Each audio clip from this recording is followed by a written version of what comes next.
Good evening. I would like to call this regular meeting of the Board of Education to order. The next regular Board of Education meeting is on Tuesday, February 25th at 7:30 p.m. here in the board meeting room. I'll begin with the chairperson's report. While we're always excited to celebrate the beginning of the school year in August, the budget process is another form of beginning. Tonight, we talk about the dollars that support our students, their learning, dollars that support the staff who work with them, and all of the many other items that together make the Darien school system that we are so proud of. Tonight, at the end of this meeting, the Board of Education will vote on the budget for fiscal year 2026. For a little context as we begin this discussion, the superintendent's budget contains a number of items the board hopes to see implemented in the coming year. A look at the middle school and its facility, play-based learning, additional professional learning for staff, psychology work, and teen talk at Middlesex. Recently, our priorities have included staff recruitment and retention. Our previous two contracts have had relatively high contractual settlements. We're happy to support staff and their salaries. Safety and security. We've added mental health and security personnel and services.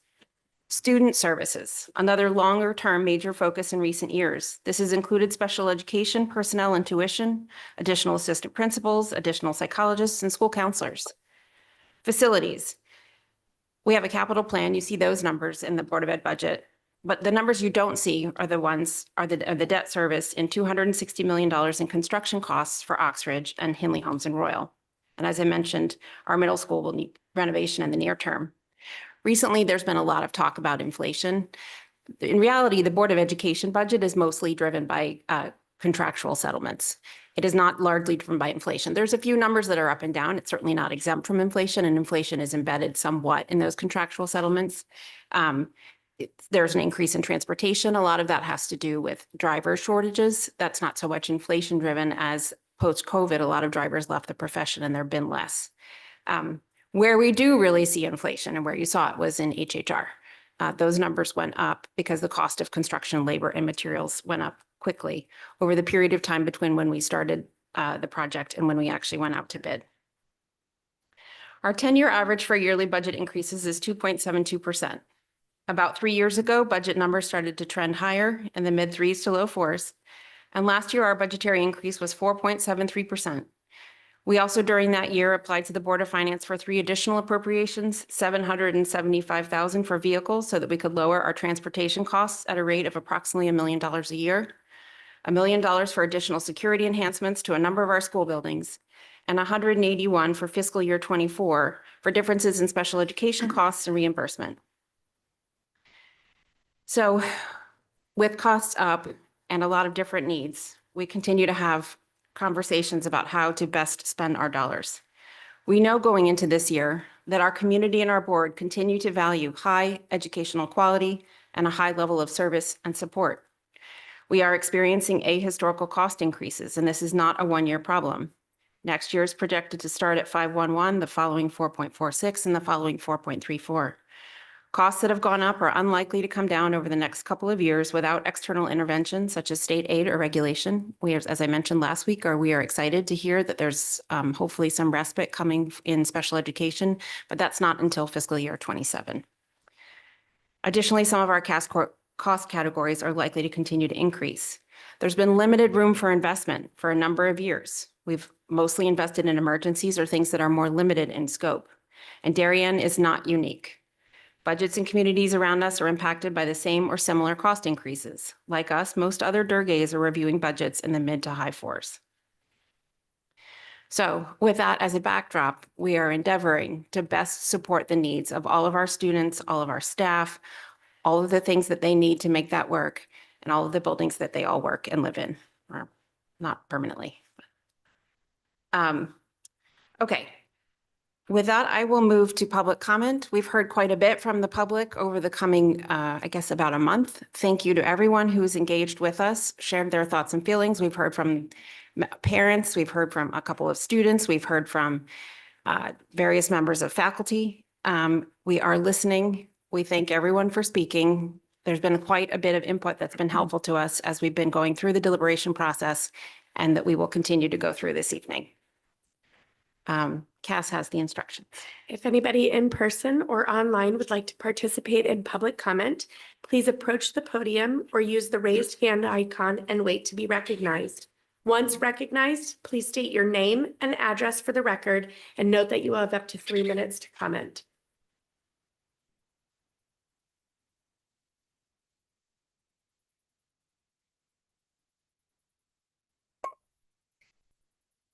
Good evening. My name is Paula Blakely, and I'm the 13-year principal of Holmes Elementary School and the co-president of the Darien Administrator Association. I see it as my calling to advocate for the children and families with whom I work.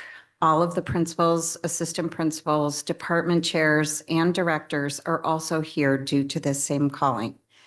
We love the children and families we support, and we want to ensure that there are no cuts to the positions or programs required to meet their needs. We want to start by thanking you, each of you, for all of the support that you have provided to the children of Darien over the years. Your role requires a great deal of time studying the challenges faced by our district and working to find ways to overcome those challenges in order to ensure that the needs of our children are met. Can you imagine if you were on the Zoom? As part of this work, I understand that you must look carefully at every aspect of the budget in order to ensure that we are being as efficient and fiscally responsible as possible. Yet the most essential responsibility of this board is to approve a budget that reflects the needs of the district. As you are aware, in order to simply maintain the quality of services that currently exist, the Board of Education must send a budget to the Board of Finance that requires an increase over the suggested guidelines. While we understand that this increase is above the guidelines that were developed as part of a tax strategy, those are simply guidelines, and they were developed prior to reviewing student needs through the budget process. Many parents, students, teachers, staff members, residents, and even RTM members have spoken at Board of Ed meetings and written a plethora of emails, all asking you to fund the budget at the levels needed to maintain our current structures and services and not to cut positions or programs. The town of Darien is not in a financial crisis and does have the ability to comfortably fund a budget that maintains the level of excellence our children deserve. Your administrative team is here to support you in honoring the pleas of your constituencies as you advocate for the students of Darien. We are collectively imploring you to vote to fully fund a budget that does not require any cuts to existing positions or programs.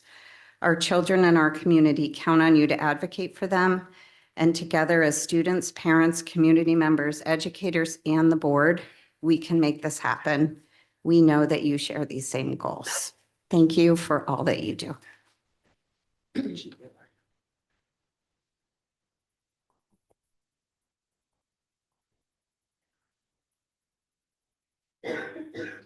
Good evening. My name is Scott McCarthy, and I'm proud to be serving in my 10th year as a special education administrator here in Darien and as co-president of the Darien Administrator Association. In the winter of the 2016-2017 school year, the Darien Board of Education reviewed a proposal to evolve an antiquated and disjointed model of teacher curriculum leadership into a state-of-the-art model that could achieve 6 through 12 vertical curriculum alignment and the ability of curriculum experts to oversee the supervision and instruction of content area teachers. The previous model, which was evaluated not to be working by the administration, utilized 12 teacher leaders, about half of which had minimal release time. While distributed leadership models can be effective, this model was far from effective. The teacher leaders did not oversee the screening, interviewing, hiring, coaching, supervising, evaluating, or awarding of tenure to our teachers. The teacher leaders could never actually engage in system leadership, strategic planning, or curriculum alignment, since they could not even meet together at the same time given their schedules and the need to be available to their own students. And they could not effectively support their own teachers or even reliably see every teacher within their department actually teach, as they themselves were teaching a majority of the day. The board considered this information carefully through numerous presentations. In the end, the board voted in 2017 to evolve these 12 positions into full-time curriculum department chairs, a vote that has allowed this district to stay ahead of the curriculum curve and maintain our status as the preeminent K-12 educational institution in Fairfield County. We understand that rising healthcare and personnel costs in the context of an inflationary environment make your work extremely challenging. We also understand that our collective obligation is to recommend a budget based on student need, not a tax strategy. As your district leaders, we embrace innovation, but not regression. And we believe that the district will regret the decision to regress to an inferior model with inferior outcomes for students. Thus, we implore you not to make changes to the leadership structure of our district. Thank you. Thank you.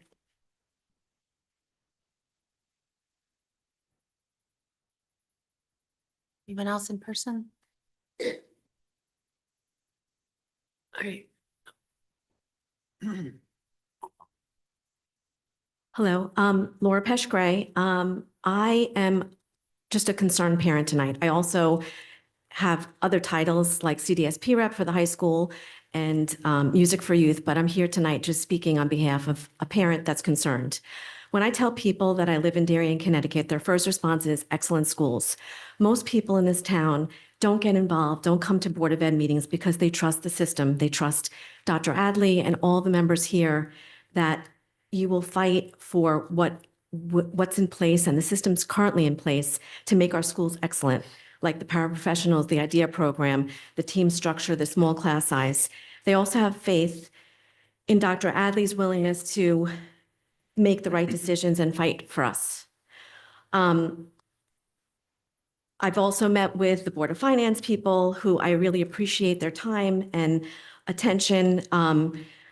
They don't feel that the changes that are at stake right now are going to affect the integrity and the excellence of our schools, but I feel differently. They also told me, if you want to pay higher taxes, go to the Board of Finance meeting and state that. I think that many of us do, and I also figured out that with the number of people in Darien and the number of households, there's about 6,978 households in Darien. If each household paid $500 extra over the course of a year, that would raise $3,489,000. That's only $41.66 a month. I know that many people would be happy to pay that and avoid the cut of our teachers and the compromise of our school system. The bottom line is that we need all of your support and so that teachers and principals are not fighting for themselves at these meetings. This is not only wrong, but demoralizing and eroding the morale and confidence of our teachers, our counselors, our paras, and the entire school and parent community. Let's make the tough decisions and fight for the benefit of our students, our teachers, our staff, our schools, and our home values. Thank you. Thank you. Would anybody else in person like to speak? We have one raised hand at this time. Miss Julia Schaefer, you've been recognized and unmuted. Please note that you will have up to 3 minutes to comment. Hello, my name is Julia Schaefer and Ms. Schaefer, we cannot hear you very well. Perhaps you could turn your camera off. 741 Hollow Tree Ridge Road. During the January 28th Board of Education meeting, Chris, is that any better? Yes, it's better. Is that working any better? Yes, thank you. Okay. Got it. On the January 28th Board of Education meeting, Chris Manfredonia presented a proposed gift from the Blue Wave Booster Club to the Darien Public Schools, with which the Board of Education voted unanimously to accept this generous gift. Mr. Manfredonia was asked how contemplated gifts are identified, which he answered that the school typically makes requests of the Booster Club. Can you please clarify what types of school requests are allowed to be privately funded? In making inquiries previously about funding school facilities or initiatives privately, so from a booster club or concerned parents, I was advised that this was not permitted, but evidently this is not the case. Can you please clarify what the process is for schools to make additional requests moving forward that parent groups can fund? Thank you. Ms. Schaefer, we'll follow up with you separately. We have no more raised hands at this time. Alan, you'll do that follow-up. Thank you. Okay, sorry. Superintendent's report. Evening, everybody. Congratulations to Lauren Sang and Bronwyn Fitzgerald, both seniors at the high school. They were selected as a candidate for 2025 United States Presidential Scholarship Program, which recognizes academic achievement and having scored exceptionally well on SAT or the ACT. The middle school, 5th grade and 6th grade parent orientation and curriculum event is tomorrow at the auditorium, and all 5th and 6th grade parents are invited, obviously through the middle school administration and staff. Thank you. Thanks to the Darien Music Parents Association, and for those who are represented this evening, for sponsoring the Blues and Beyond event at the high school in recognition of Black History Month. Beginning strings and a few arts comments this evening, but the beginning spring showcases are taking place this week at our elementary schools. Families have an opportunity to see our young musicians in action before their larger spring concerts. I am planning a superintendent. There's our 2 students there that just popped up, Lauren and Bronwyn, so congratulations to them. I'm planning a superintendent community conversation on February 27th. This will take place in partnership with the town and the First Selectman's Office. And the purpose of that will be to discuss anti-Semitism and hate speech, and that'll be facilitated by the Anti-Defamation League. A notice will go out to all parents, inviting all parents and anybody who's interested in participating in that. You're on. Thank you very much. Good luck to the boys and girls hockey teams who will be competing in the FCX playoffs after the winter break. We also have this is the second annual tenor and bass showcase, an opportunity for our students in grades 4 through 12 to perform at the high school. Tickets are online, and that should be a fun event for our young people. And just a wee reminder that the 308 Les Mis tickets are on sale already, so get them while you can. That's March 13th. The committee at the high school continues to meet and developing cell phone protocols for the high school, following up with some educational opportunities for parents and students, and also planning for different events through the spring term. Just a reminder that schools are closed next week, and it closed on February 14th while staff engages in professional development. There is a finance committee meeting on Thursday for those members of the finance committee. Thank you. Sorry. February 14th or February 24th? 24th. Did I say 14th? You did. Oh, Thank you, Joanna. thank you. Yes. Okay. Appreciate you listening. Student representative reports, Brenna. Good evening. It's been very relaxed, very enjoyable last few weeks of classes before we move into our February recess. As Dr. Adley mentioned, tickets for Les Mis are officially on sale. Be sure to keep your eyes peeled and get the best seats before they go. We wish Ryan the best of luck. He is at the final regular season wrestling meet, and we wish our wrestling team best of luck and performance as well. We will have our Jazz Jamboree concert on February 28th. And we also want to congratulate the Pan Asian American Student Union, who just recently celebrated their first annual Korean New Year celebration. Thank you, Brenna. Okay, approval of the minutes.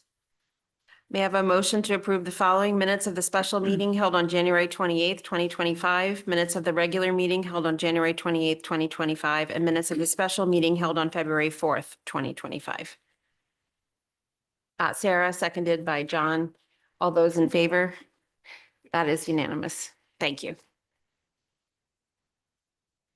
Okay, board committee reports. Any of those? I don't think we have any. Okay. All right, further discussion and action on the proposed Board of Education fiscal year 26. All right, as we begin this portion of the meeting, we'll first address any outstanding board member questions from the list the administration has been maintaining.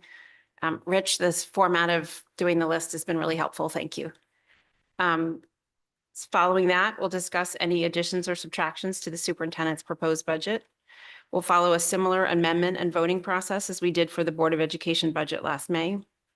Specifically, after addressing questions, I will move the budget proposal as circulated and posted, and we'll then consider amendments. I'll walk through that in a little bit more detail. First, we'll go to the questions. Any questions on the memo that Alan and the administrative team have been working on? Yes, Joanna? I have a bunch. Okay. But let's start with question 25. What is the difference between a sign up and a participant? We've had some emails from parents and teachers about the number of students that do attend the after-school intramurals in Middlesex. And then what does the $40,000 approximately cover? Is that just teacher stipends or? So according to Chris Manfredonia, we do get a lot of people who sign up and then ultimately don't show.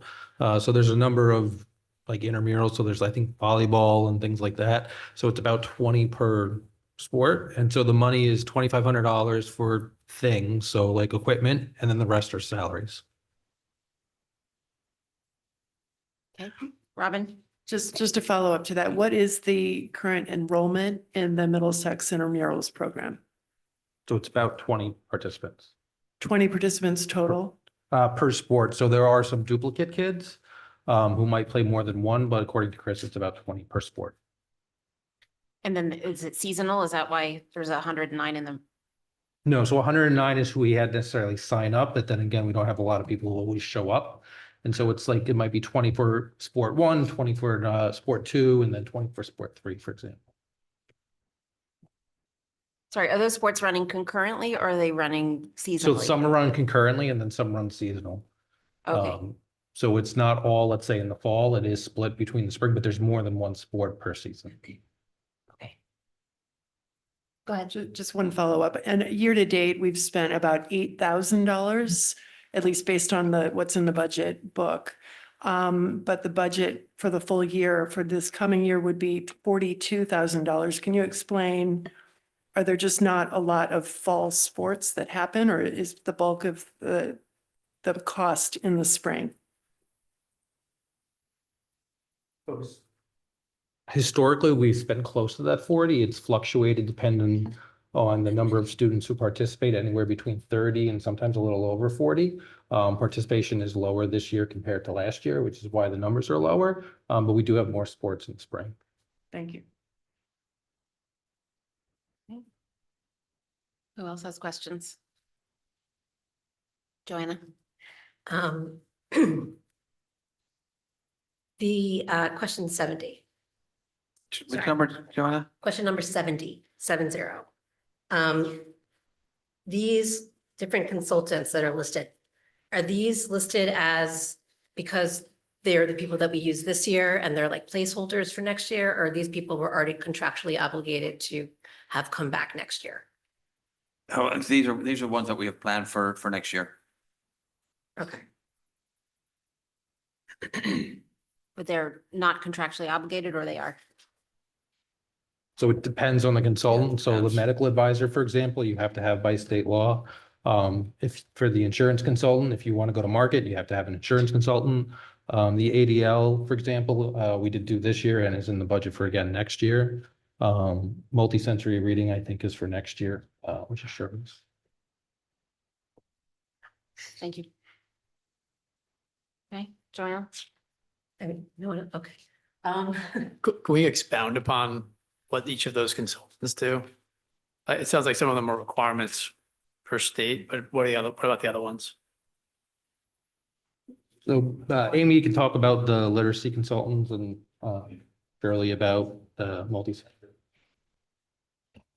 Thank you for the question. So the literacy consultant, as indicated in the response provided by administration, is to support our work with MTSS Tier 1. Also, as you know, we're thinking about our revision to curriculum next year. We have significant work to do as we consider shifting curricular resources, and we see how all of that plays out. So literacy consultant would support administration and district staff in that work. Ellen Tuckner has been also working with the elementary level, doing similar work with MTSS and thinking about assessment and data collection and use of data with for student outcomes. Holly Clark, as listed, she was actually a speaker for convocation the year prior, but she's also doing work in district on the AI front. Can you go back to Ellen? You said collecting student data. What's that? Like Ames Web data, universal screeners that we collect anyway, academic data, student performance data. And she's working with us to analyze data and think about supporting small groups in the classroom and working with teams at each of the schools. So it's school-based support to advance student learning outcomes. I'll pick up on the Ames Web data, if that's okay, and move on to the multisensory reading. Just to add to that, Amy, on the data for Ames Web, also how it informs instruction. So if we look at error analysis or look at logs of how students performed on those assessments, it can inform instruction as well. So looking at an error log as well and error data. For the multisensory reading for the $40,000, that's in our budget in line RC 24. We spoke several times over the year of how we're looking at that. We're looking at that with looking at levels for both PAF and looking at Wilson reading systems, as well as some OG work. So we're in the process of interviewing different people who would work with us. We don't have a candidate yet. They're very hard to come by in terms of especially fellows of looking at that. So we're working with some of our consultants. Kristen Bisselman is one of them we've been working with until we'll come to the board with who the actual consultant will be and how we'll be using those reading systems. So, the multisensory reading consultant is like a placeholder for someone that you're coming to start to develop maybe something like New Canaan's Literacy Academy, but our own version of what that looks like. Yes. Thank you. But so the role of that person, it sounds like, is sort of tied to curriculum. Is that the way to think about it? Well, tied to literacy and looking at multisensory reading. So we're looking at our reading programs and how our reading programs meet the needs of our students. So we're looking curriculum at- within English, is that? Well, we're looking at Please. phonology, morphology, orthography, looking at the different aspects and acquisition of reading skills, especially focusing on K through 5. Robin? Just to follow up to that, if a consultant like this would be doing work on those skills for K through 5, would that work also be then available to general education students, or is this only for the students that currently have IEPs that are served by the RC 24? We're looking for starting with our special education teachers and training them in this methodology to have the opportunity, similar to an academy, which was children within the academy also go maybe 45 minutes or 60 minutes a day, but it's by highly skilled, we'll call them technicians, but they're really reading specialists, but also working with general ed because the population also, and Amy's been part of this conversation and looking and exploring it, would also be for general education as well. Thank you. Additional questions? I know I've made this comment during our curriculum meetings, but I think it'd be helpful to understand, and maybe we don't have the right people to figure this out, but if we're making an investment in that sort of stuff, I would think that there's going to be some benefit on the special ed side where there's not going to be as much, maybe it solves some of the dyslexia problems that we have that are pervasive throughout elementary school. Is it going to solve some of that? Is there a return on that investment that we're actually getting? Maybe not next year, but at some point in the future. I think understanding that would be really helpful. And we'll be efficient and we'll be clear in informing the board as to what we're doing and the population that we're addressing, which would be all learners in the acquisition of reading. Dave? Thank you. So on your question 117, I'd sent an email in back on Sunday the 2nd, so I guess 9 days ago, 6 working days ago, asked for 2 separate tables, one each for SEL and one for DEI, going by RC, detailing the total costs for each of these items. What I got back was an amalgamated of both SEL and DEI together. It shows we spend over $4 million in district on these 2 things, but I can't tell which is to SEL and which is to DEI. So my question, Alan, is why in 9 calendar days, 6 business days, were you unable to get this out to a board member who has to vote tonight? So we did the best we can to be inclusive of all the categories that addresses SEL and DEI. We actually read it as SEL and DEI combined. Well, if you read the email, it's very clear that there's 2 separate things. It's written out in 2 separate lines. I don't know how it could be any more clear. So is this willful or is this just an accident? So you were unable to provide a board member information requested 9 days before he had to vote?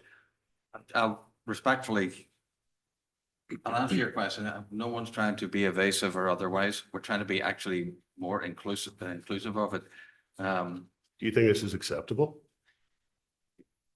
Madam Chair, if this is the nature where we're going to start some of these questions, we answered the We're question. not starting the question now. I asked it twice. I had to go back and ask for clarification, which is 2 tables, and what I received was not a response to that question. This is not the start. You received a response, Mr. Brown. Okay, so the response is not responsive to what you were looking for. That's correct. Understood. Okay. I would point out, though, that this was here last week. We responded to it last week. It was at the table last week, and if there was any questions, this board was asked, is there any questions? And not one person spoke up. This was answered in last week's table, so Okay. it was responded in time for you. So this is acceptable. Okay. All right. Point taken. I have other questions, but I actually did have a question on 117. Yes. It's my understanding that when I talk about DEI, I think of it, and schools, I think of it in terms of like programming. Are they doing things in the classroom officially sent down by the district? And it's my understanding that the only DEI that we have in schools right now are passport nights done by PTOs. So, I just wanted to also pull out that information so that, when you say DEI, are you talking about the inclusivity thing, like making sure all kids know that there's a place for them to go? And it would be more helpful, I think, if we discussed DEI in terms of curriculum as opposed to this like ethereal thing. Do you know what I mean? Same with, social emotional learning. So that was just, a clarification that I was. We want an environment where all kids feel welcome. The equity is really trying to provide, which we have in our strategic plan, is just to provide all our students, which I think was what we want to do, with whatever they need to succeed. I mean, that's essentially what our definition in the district is for equity, to make sure all our students succeed. And I think that would be a common goal that we all have. The SEL part is it's a part of what we do. It's a part of how we do our work. It's a part of how our staff in general interact with our students and support our students and the skills they need. Essentially, I would see the SEL as the skills that the students need to acquire in order to have good mental health. Does that answer your question, Joanna? Yes. Yes. Okay, Brenna, and then Greg. I think one of the reasons why finding discrepancies between DEI programs and SEL programs is because there's so much overlap and there's so much ambiguity between the two, because they both work towards a common goal, and that is fostering a more positive learning environment for all students. So I think maybe what would be helpful is if we could identify specific moments within or surrounding the classroom where we're working towards either of those programs, because I think, again, like most of the time they're taught in conjunction with one another. For SEL, you would have a lesson on empathy going throughout elementary school. And you can't tell me that that doesn't apply to diversity, equity, and inclusion programs. So I think what would be most helpful is if we could specifically see what instructional time is devoted to, let's say, towards these more empathy-driven initiatives. And that would help point out where the finances are going to. Thank you, Brenna. Yeah, I think that's actually a great idea. We should find out exactly how much time is being taken in the schools away from academics to spend on each of SEL and DEI. So I appreciate that there's a concern about the budget vote, and I understand that that's some of the thrust of this, but some of this is bigger than the. Yeah, and so I was actually going to propose that we should add this as an agenda item. Okay. Master agenda item. Okay. For full deep dive discussion at the board level to understand exactly what's happening for each of these. Okay. Including related to finances, et cetera, because right now I agree with Dave. You don't I got see no it. idea what's included. I just see a big $4 million number when we're having very challenging budget discussions. Okay. Yes. It's important, I think, at the end of the budget process, there's often a number of things that come up that aren't really budget questions. So please make sure that you guys each keep track of, we'll write this one down, but keep track of items that need to come up in the next master agenda. I can't remember if we have it on for the 25th. But if we don't, we'll have it on for the first one in March. Okay, who's next? Joanna. It's a theme. I just wanted clarification on question 74, the department chair to teacher leader model. I wasn't really involved when this happened, when the switchover went. So I was just looking at the numbers on one of the inserts, the click-throughs, and I just wanted some clarification on. So it says, sorry, it says department chairs to teacher leaders. I guess that's question 70, what did I say, 74? I'm just wondering, it says stipends for DHS, for MMS, and then per teacher stipend. I just wanted to understand what that meant. So in the DEA contract, there's language that provides a supervisory stipend for teacher leaders. So for example, if you're a high school math teacher, and let's say there are 15 teachers under you and you're a teacher leader, it's a couple $100s per teacher. So that's part of the stipend. And then there's like a leadership stipend, which is about $5,000. So the 20,000 where you see the 4 is that 5,000 by subject. And then the other number is that per teacher amount.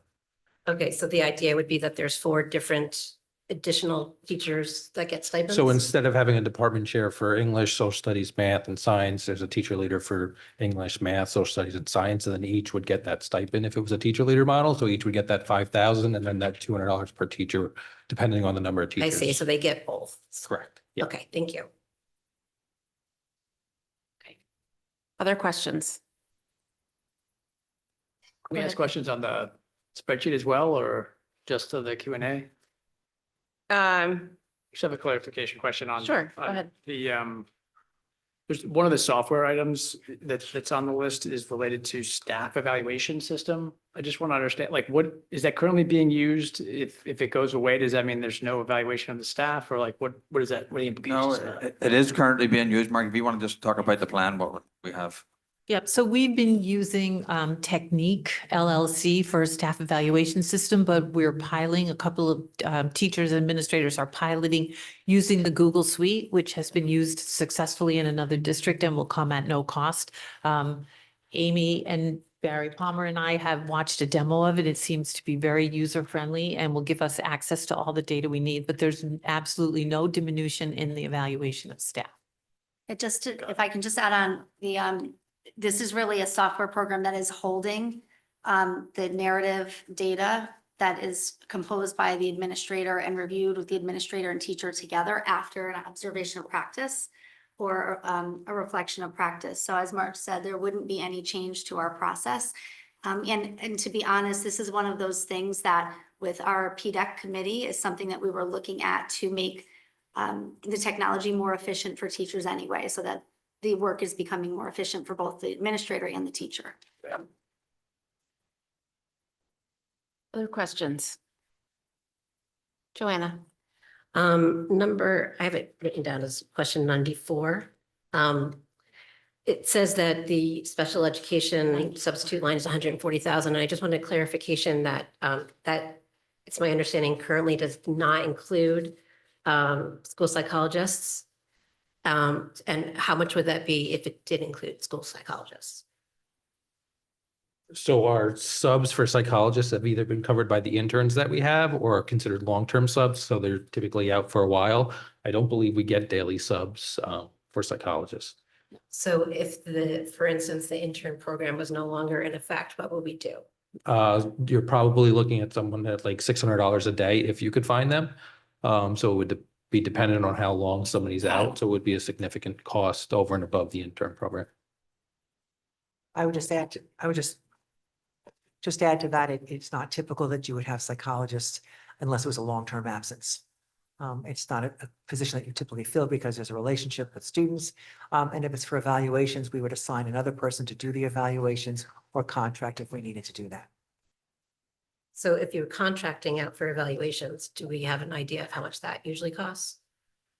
Well, they have different rates and fees. We've done it for long-term, typically not short-term. So for long-term, you're going to pay a rate if we contracted with one provider. She actually came in to do a long-term replacement. It was doing the evals when we were short of Tokenique. I'm not quite sure what her daily was, but I think it was like 600, I don't know exactly, but it was maybe 600 and could have been 25 or something. But it was in the 600 range for a day. Thank you.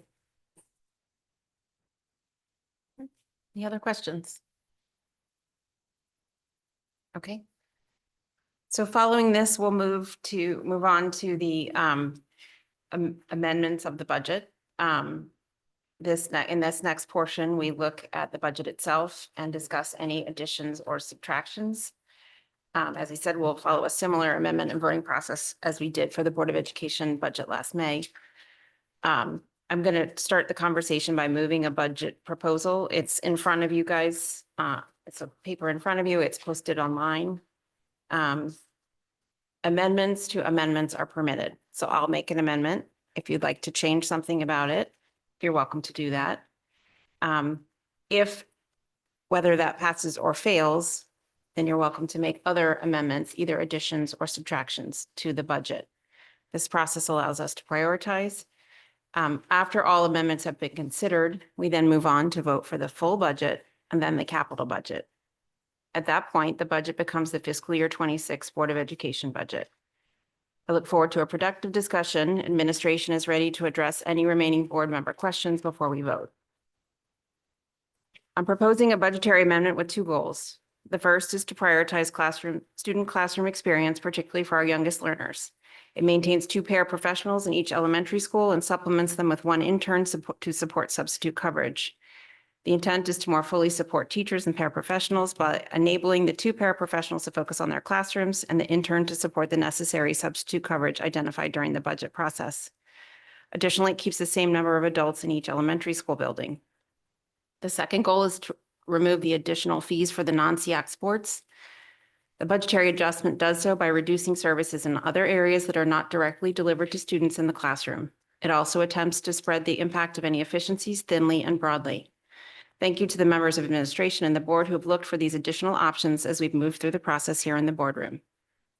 So with that, I'll move to amend the budget as follows. I'm increasing RCs 5 through 10 elementary schools 21603 teacher aides by 43,302. 439,302. Thank you. Decreasing RC5's elementary school 21317 student interns by 87,500. That's the putting 2 paras back in and then leaving only 1 intern. Per school. Thank you. Increasing RC25 fixed expenses 82003 health insurance by $404,000, $589, and increasing RC25 fixed expenses 840002 FICA by 33,607. Those are tied to the employer. Those are benefits. Next, I'm decreasing RC11 athletics 101005 intramurals MMS by $42,050. Decreasing RC11 athletics 101008 intramurals elementary by $10,330. Decreasing RC11 athletics 101009 intramurals DHS by $4,000. And decreasing RC11 athletics 101002 intramurals MMS by $2,500. I'm increasing RC11 athletics 102014 advertising revenue by $8,000. Decreasing RC11 athletics 102015 participation fees by $64,444. That removes the non-SEAC fees. Decreasing RC12 maintenance 102020 food service subsidy by 48,000. Goodness gracious. Decreasing RC25 fixed expenses 52001 regular student transportation by $48,032. Increasing RC12 maintenance 102009 use of fields revenue by $96,420. Several items in technology, decreasing RC15 technology 103035 software by $32,000. Decreasing RC15 technology 103 35 software by 16,915. Decreasing RC 15 technology 13035 software by 12,250. Decreasing RC 15 technology 73400 equipment by 23,750. Decreasing RC 15 technology 73400 equipment by 150,000. Decreasing RC 15 technology 13035 software by 17,561. Decreasing RC 15 technology 13035 software by 21,799. Decreasing RC 16 administration 13003. Other BOE expenses by 2,500. Actually, I'm decreasing, there's two line items there. Again, by another 2,500 for a total of 5,000. And decreasing RC 16 13003 other BOE expenses by another 1,000. Decrease, those are the Board of Ed expenses. Decreasing RC 18 personnel 25029 staff development by 5,500. Decreasing RC 18 personnel 21501 principal director secretary by 56,500. Decreasing RC 24 special education 21501 principal director secretary by 27,829. Decreasing RC 25 fixed expenses 82003 health insurance by 12,599. Decreasing RC 25 fixed expenses 84002 FICA by 6,451. Decreasing RC 19 curriculum 21312 curriculum development by 30,000. Decreasing RC 19 curriculum 25003 professional development by 15,685. Decreasing RC 19 curriculum 25003 professional development by another 32,850. And RC 24 special education 25003 professional development by 10,000. Decreasing RC 25 fixed expenses 6,400 electricity by 44,000. That's to accommodate the revenue we're expecting, or what they're returning to us. That's what we're doing consistently with the town. Increasing RC 26 early learning program 143003 ELP tuition revenue by 29,475. Decreasing RC 27 security 21602 campus monitors by 43,817. Decreasing RC 25 fixed expenses 82003 health insurance by 14,926. Decreasing RC 25 fixed expenses 84002 FICA by 3,352. Sorry, I have a point of Yes, clarification, just Yes. the process. yes. Wait, So- well, the motion's on the table, so do we have a second? second. Okay, all right, Sarah. Okay, now it opens for discussion. Okay, so you've presented this package. Yes, Now we can make amendments to this package. you can. What if I want to make like my own package? You can do that too. You can see if this passes or fails, and then you can do your own. Okay, let's say this passes, but there's things that we never discussed in this package. Do I still have the opportunity to Yeah, absolutely. vote on them afterward? Absolutely. So if you have something that's related to this package, then I would discuss it here. I would make an amendment here. But if it's something independent, then following this, you absolutely have the right to make, or should amend the budget by either adding or subtracting. What we're, the ad cot process is functionally amendments to the budget. So basically, you're just setting a new starting point? Yeah, Package well, that's I just approved. basically added in 2 paras, left 1 intern, and adjusted for the non-SEAC fees, assuming that those are all things that we heard from the community or board members. And then I've also provided the offsets. Pardon, 2 paras per school. Yes, yes, Katie. So it sounds like you're proposing to block vote this as opposed to going line by line. Yes, I am. So your idea is that we would not be discussing each of these that you mentioned. It would just be a block up or down. Well, now it's open to discussion. So now would be the time to discuss any one of these, if there are questions or comments. Yes, Sarah, go ahead. I have a question. I have no voice, I'm sorry. The software pieces, would it effectively, what we have done is put, or what I see is a 10% cut of the software line. Would it be more helpful to administration to do it that way instead of the individual programs? What were the pros and cons of that? Well, the pros and cons are just basically on the actual specifics of the software that was chosen, the reasoning around it, the choice for it, whether it's Zoom, which we may not be able to do these board meetings and different things, may not be able to. I'm not saying we can't. And then Brain Pop, I'm not quite sure why we focus in on that one, because that's one of our most popular ones across the district. A lot of teachers are here that probably recognize that. So it would be more. Does it give you more flexibility if we say to do a 10% cut or $100,000? Yes, it definitely does, yes. Well, technically you have it anyway. Right, maybe you could transfer whatever, but. Yeah, I just was following what was identified in the sheet, but yes. If I can just add, Dr. Adley, that would be helpful to provide the flexibility, because we should be selecting computer software not only by looking at utilization rates, but looking at alignment to curriculum and assessments.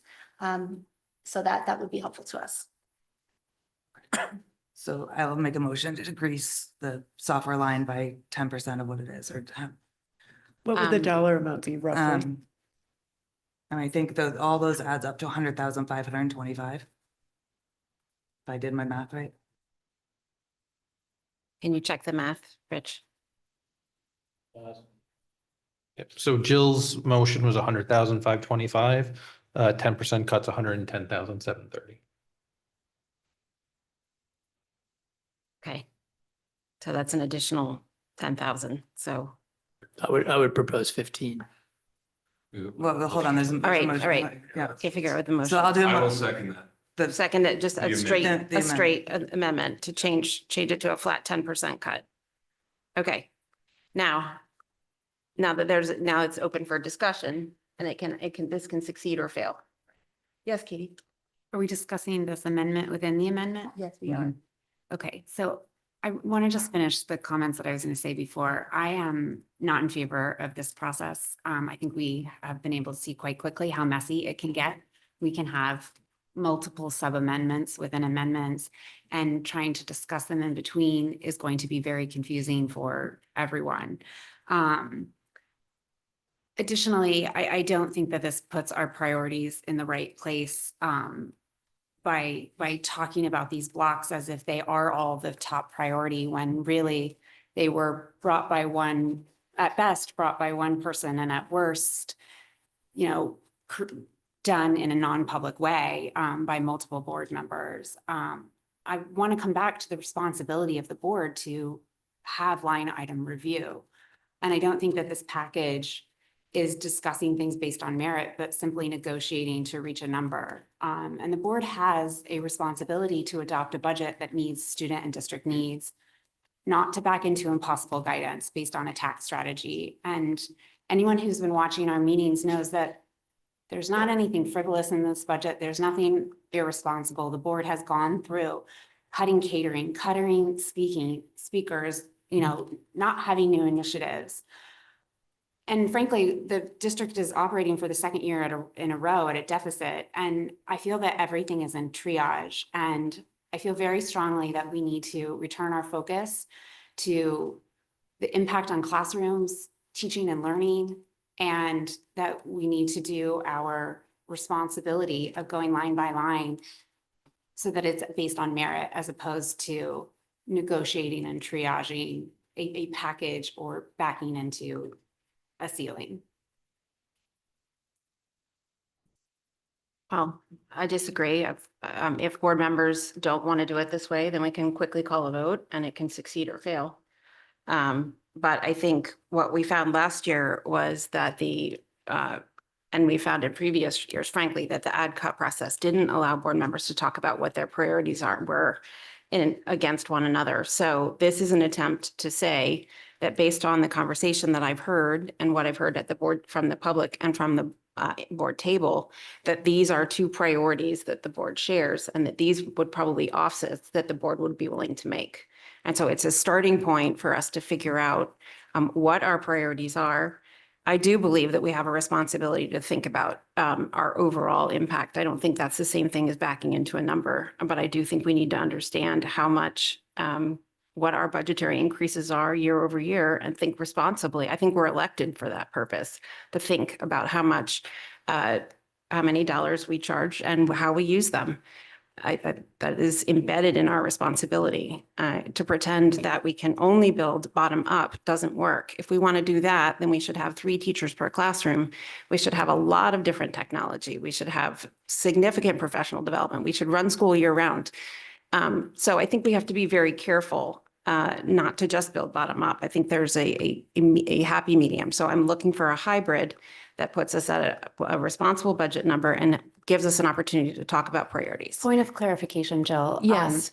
You said a lot of very drastic things that I want to make sure is noted that you said them, that I did not, that I was very clear that this board has really scrubbed this budget and removed things down to catering, down to consultants, eliminated initiatives. So I want to reiterate when I'm saying that I think that this board has tried very hard to be very conservative. And I believe that we are potentially at risk of impacting students. Additionally, I want to qualify your comments that you think that this amendment put forth what the board wanted. I do not want to eliminate any paras.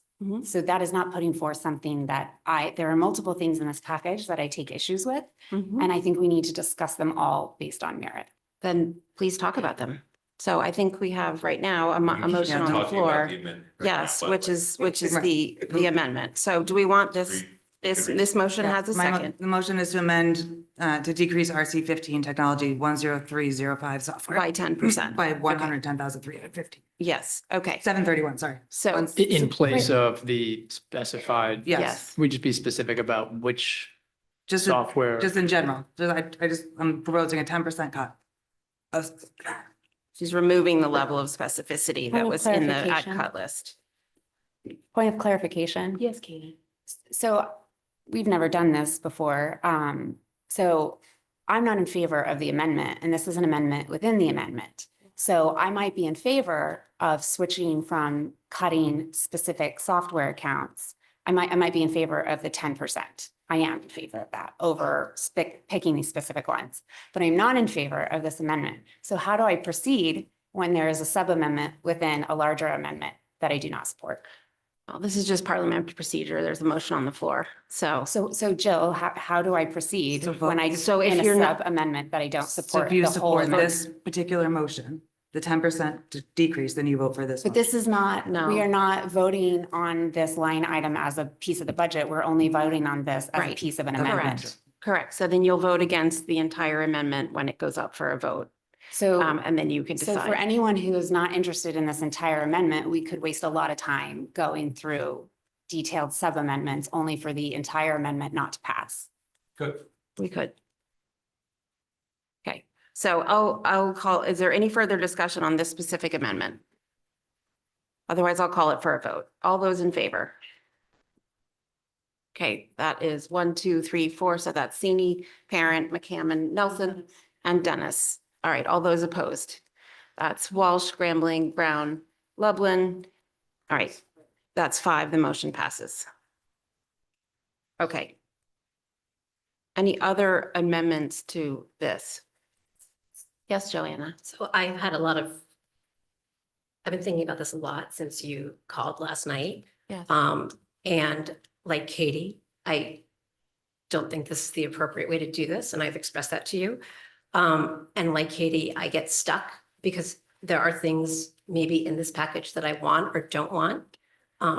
But by buying into the process altogether, I feel that I am perpetuating work that was not done in public and abdicating my responsibility to vote on things in a line item way.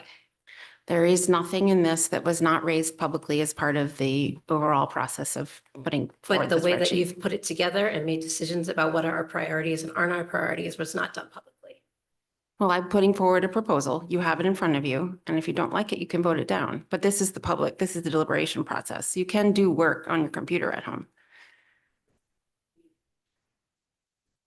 This particular proposal wasn't made by one individual. This was built in collaboration.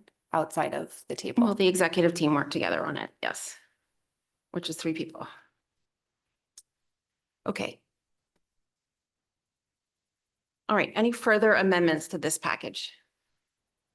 Can you just clarify what's happening with the SEAC fees or non-fees? What's? So we've removed the non-SEAC fees. There will be no fees charged subsequent The no subsequent to fees. the So no all the fees. have been removed. All fees have been removed. So if we were to use any sort of fee, that would have to be a subsequent discussion. But Okay.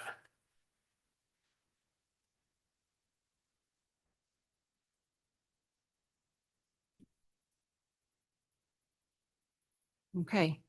Yes, Greg. I would just make one other observation as it relates to the proposal, and maybe this goes to what we do after there's a vote on it, which is the proposal doesn't address something that I brought up last year's budget process, which is our admin costs versus the DERG being much higher, significantly higher. And I think that the proposal has nothing in there that addresses that. That is something that I think we as a district need to address, whether it's part of this budget process or in the future. It is a continued sore thumb in my view in terms of the way that we are budgeting versus the rest of the district. And I think that we need to do a comprehensive review of that, either as part of this or going forward. Okay.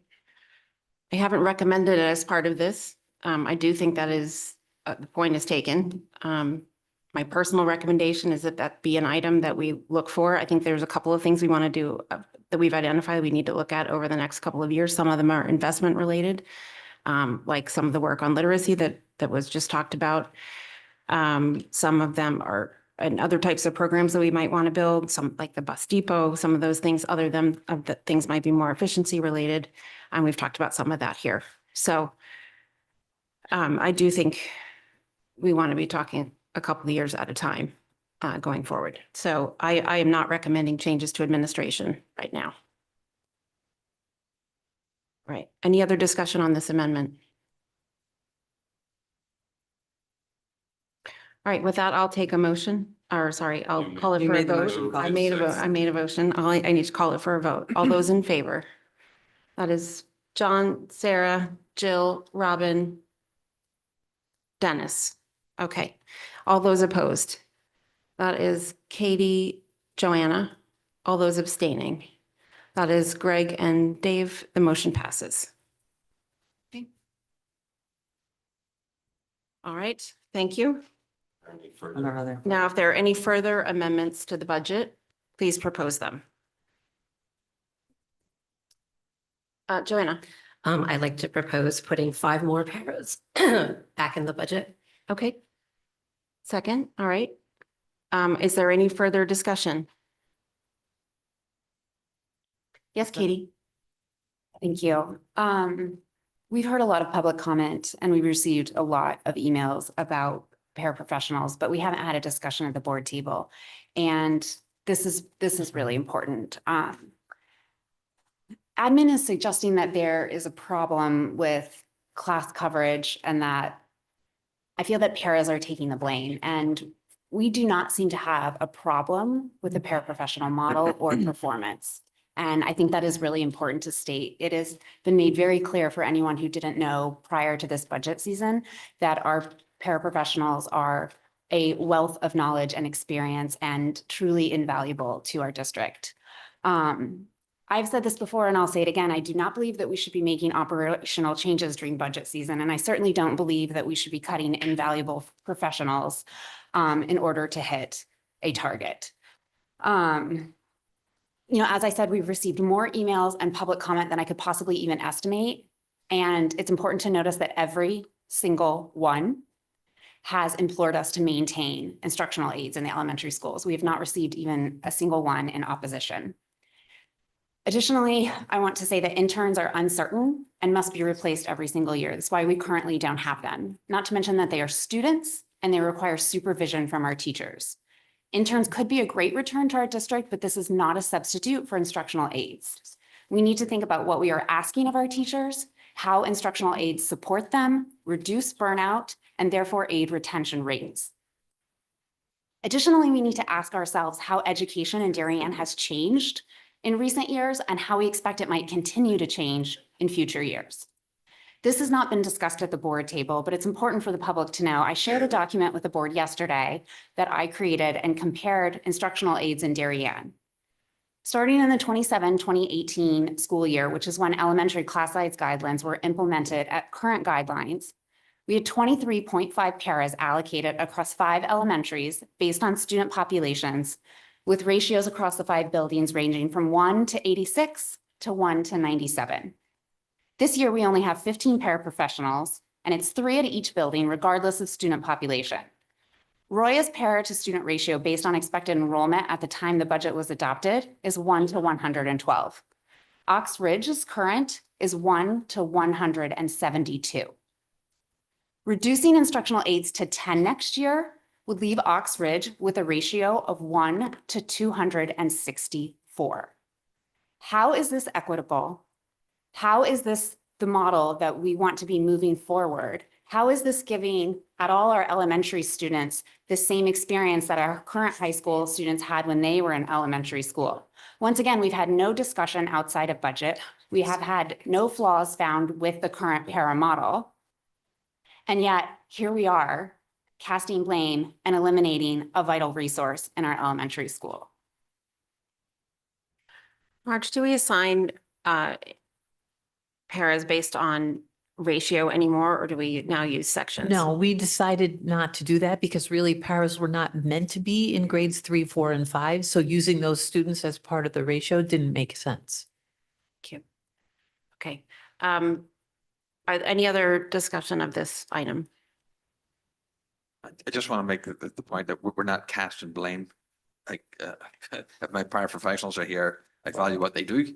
And that was part of the regional superintendent's budget. I recognize that to get down to the guideline that, or get down to a guideline that the board provided. But I am no way casting blame on paraprofessionals for anything.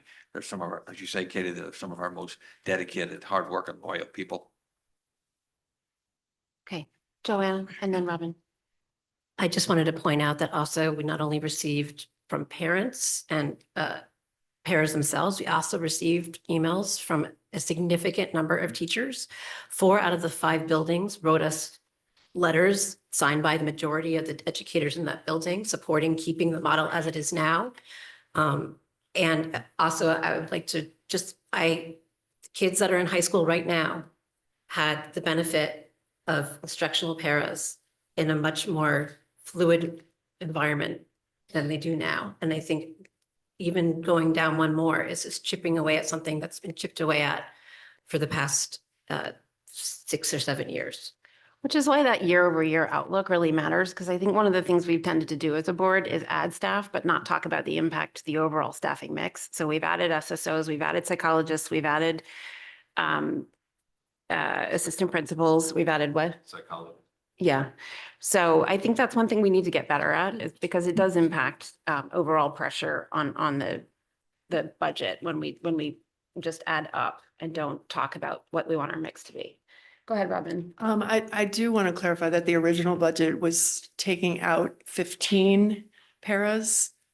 And this proposal keeps 10 paras instead of cutting 15 and then adding 5 interns. So it's still a total of 15 adults that would be in the schools. And part of the, I think part of the intent was, based on what the administration had told us, that there was about 25% of the paras time that was currently being used for teacher coverage.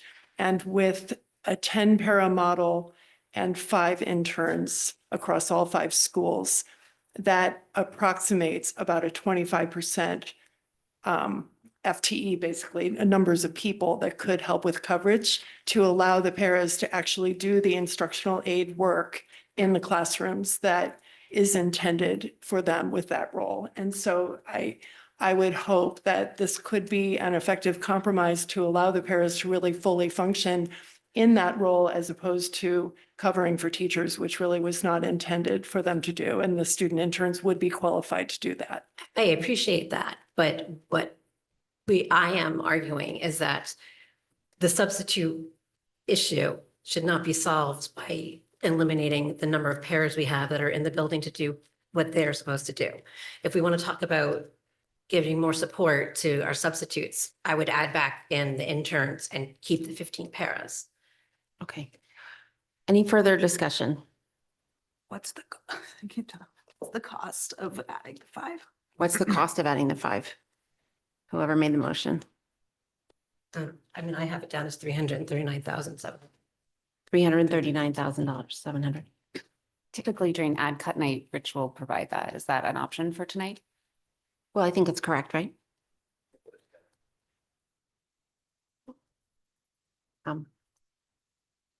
Okay, with that, Greg, do you want to add something? Yeah, just a general comment as it relates to paras, which is a bit more geared towards the general education teachers that we have. And I know I sent this via email, but just to make sure that other folks hear it, is I do think we need to, at some point in the future, spend some time looking at what time our general population teachers are actually spending in the classroom. They're spending a lot of time with professional development, with administration meetings, with special education, with professional development, et cetera. And I think that we need to really understand how much time is being taken away from the classroom. And I think that the paras, and my concern with taking the paras outside of the classroom is that it's going to leave a big blank spot where our teachers are already being stretched very thin. Just to dovetail, I'd also like to understand the absenteeism issue as well amongst the teachers. But again, in the future. Okay. All right. With that, I'll call all those in favor. That is Walsh and Lublin. All those opposed. Oh, Sarah. I'm sorry. Sarah. All those opposed. Dennis, Sini, Nelson. All those abstaining. Brown and Gremley. Okay. The motion fails. Okay. Any other motions, amendments to the budget people would like to make this evening? Joanna. Do you want to go first? You can go. I would like to add back in the Middlesex intramural program. I believe that was 40-something thousand. Or make a motion to add it back To in. add that back in. Okay. All right. A second, Katie. Okay. Is that just Middlesex? Just Middlesex, yes. Okay. Any discussion?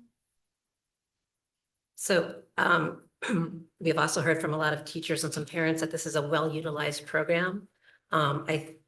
We talk a lot here about mental health and what is important to give kids to help them with their mental health. We talked about the fact that we don't have a policy on adding cutting to varsity sports because some sports the kids really want to go and do it, and the coaches agree to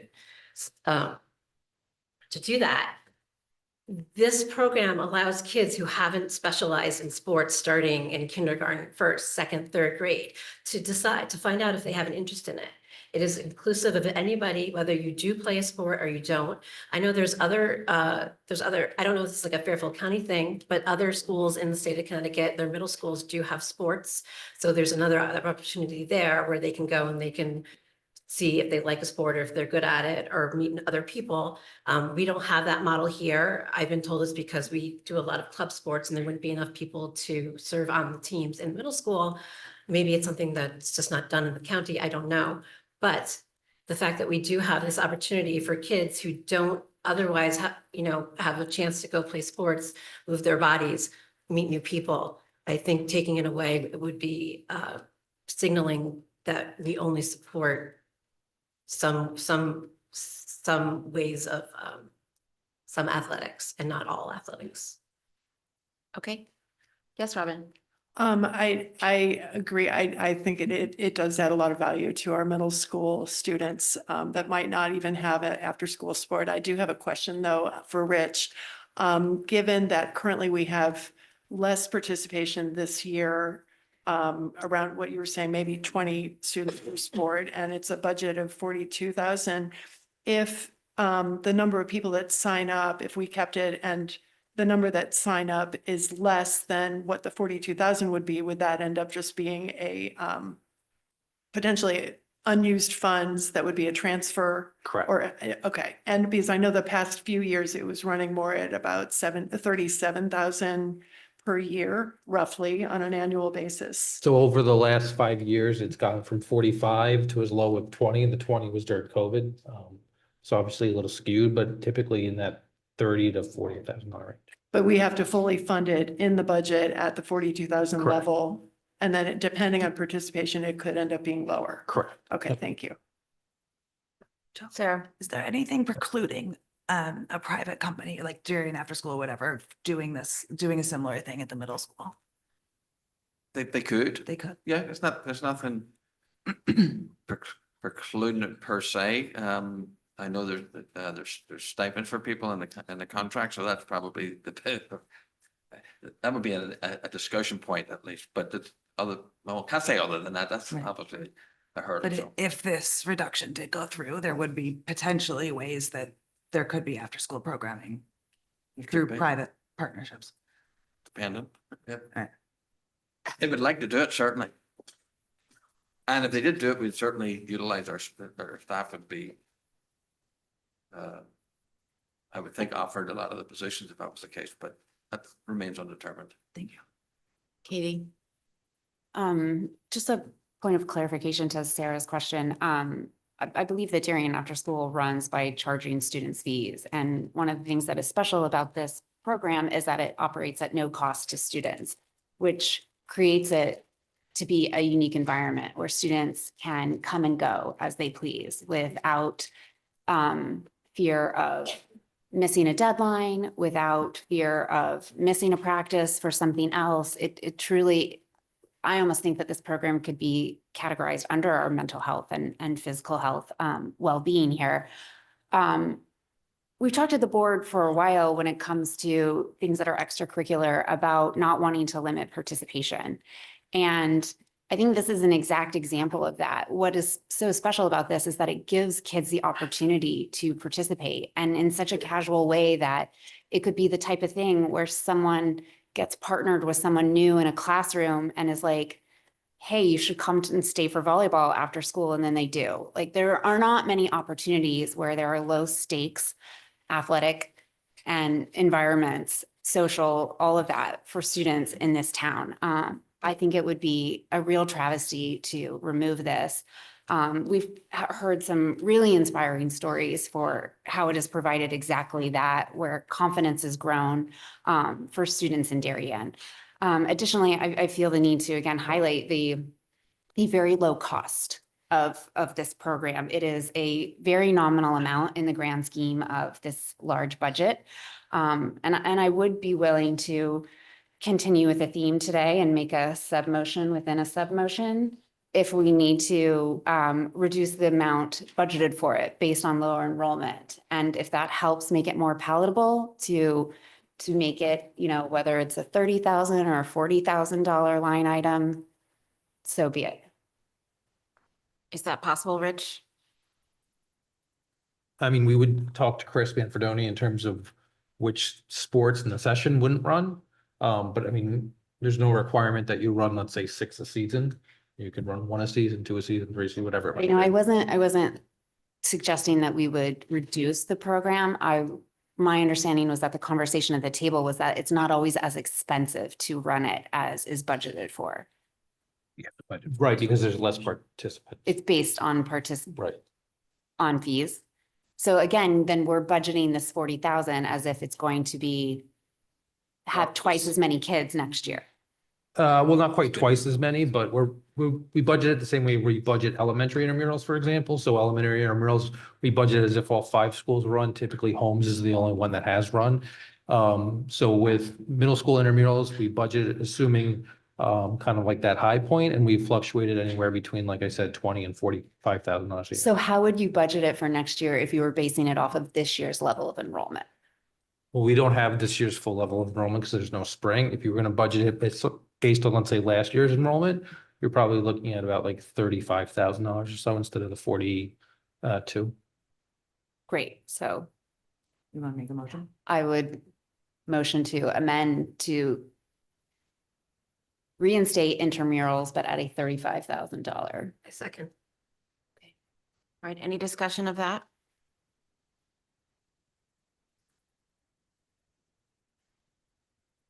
I would be more interested in, I too read the comments. I think we're at a position where we're making choices. I would be more interested if we were willing to make some other reductions, like perhaps the incremental cost in the psychology interns. I've got more cuts to come. I know, but. Just a point of order, we got got an amendment and a sub. Okay, so an let's- amendment is let's- to the 35,000. It would be for 35,000. It's 30 not. 35, you said. 35 would be the new budgeted number that we'd be discussing. So all those in favor of just discussing 35,000? Just discussing, yeah. So that's Sarah, Jill, Robin, Katie, Yeah, this is a vote. This is a vote, on the amendment, yes. Yeah. to make it To make 35,000. it 35. Yes. Yeah. Correct. I'm counting, and Greg and Joanna. All those opposed? John, all those abstaining? Dave, and Dennis, were you opposed or? You're You were down. opposed, okay. Okay, so now we're talking about a $35,000 line item.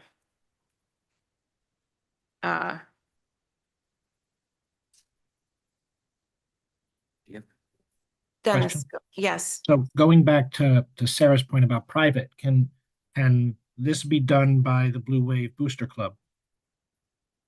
Or other athletic supporting vehicles? I have. Same answer. Yeah, I haven't reached out to them. They may or may not, but I honestly haven't reached out to them. I don't know. It's more of a question, not would they, but could they?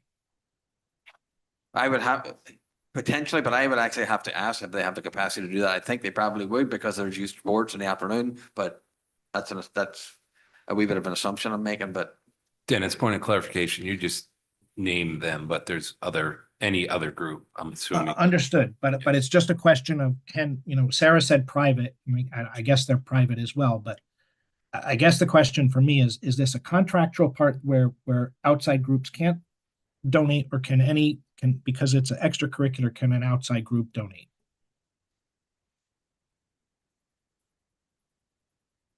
Donate, like, technically. Can they fund it? Fund is well, a we better. still have to work through some contractual matters to make a determination.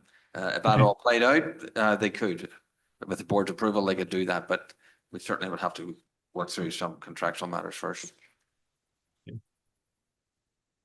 Any other comments? Yes, Katie.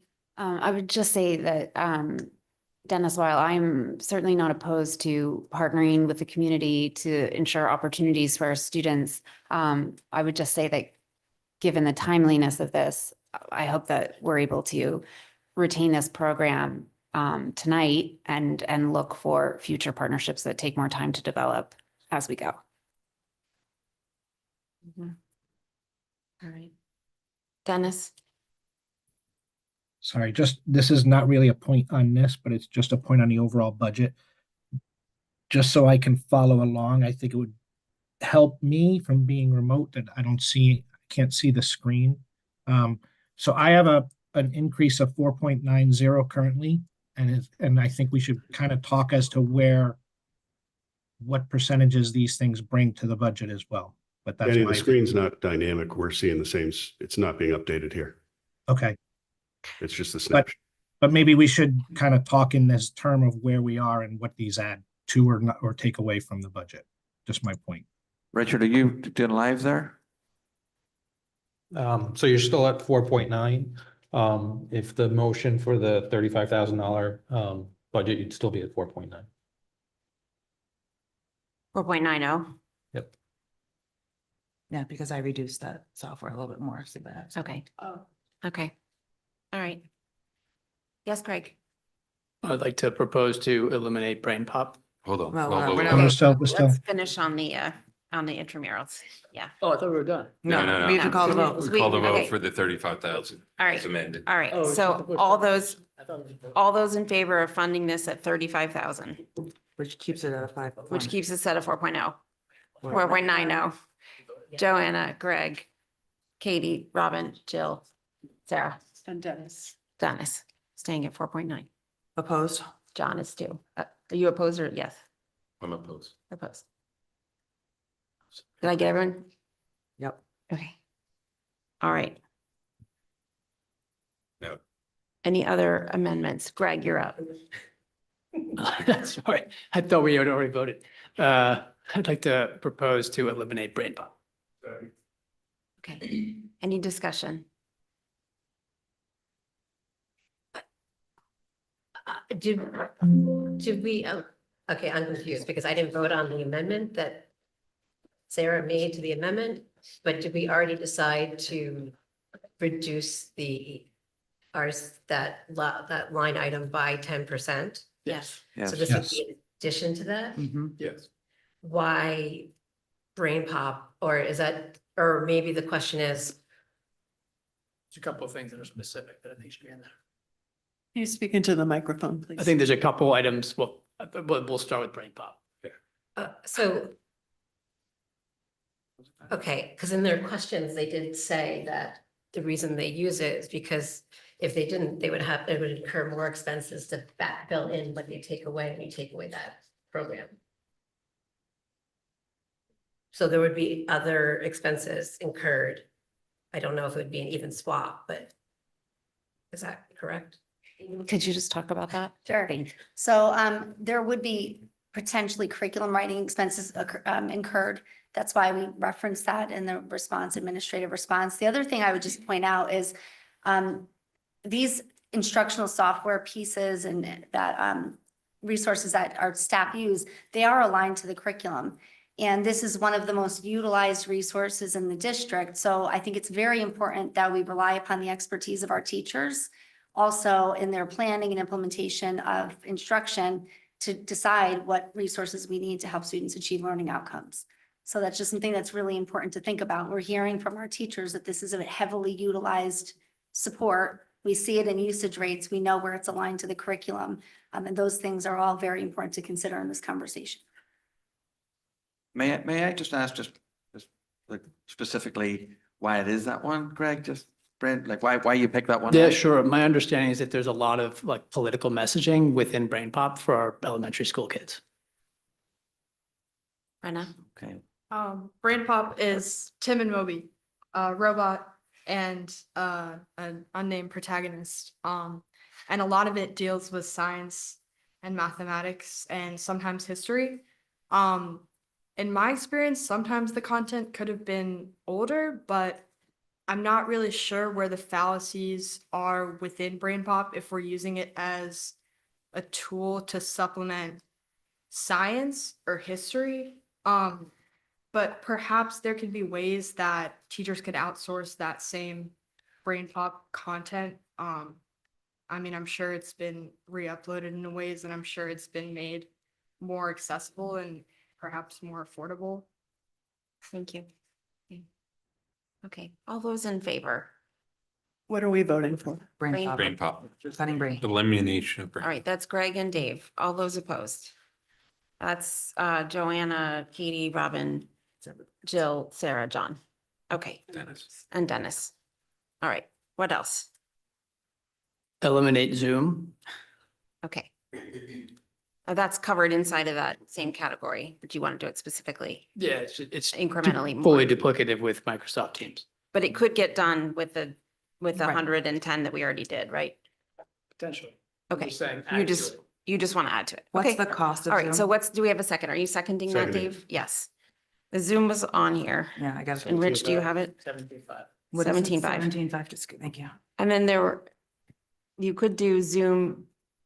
There's Zoom that's used in the schools and there's Zoom that's used here. Is that right, Rich? Yep. I mean, you could keep one license for Zoom for the boardroom, for board meetings, I should say, and then use Microsoft Teams or Google Meet for like district meetings. What's the cost of that one license? For the large license, it'd be about $2,000.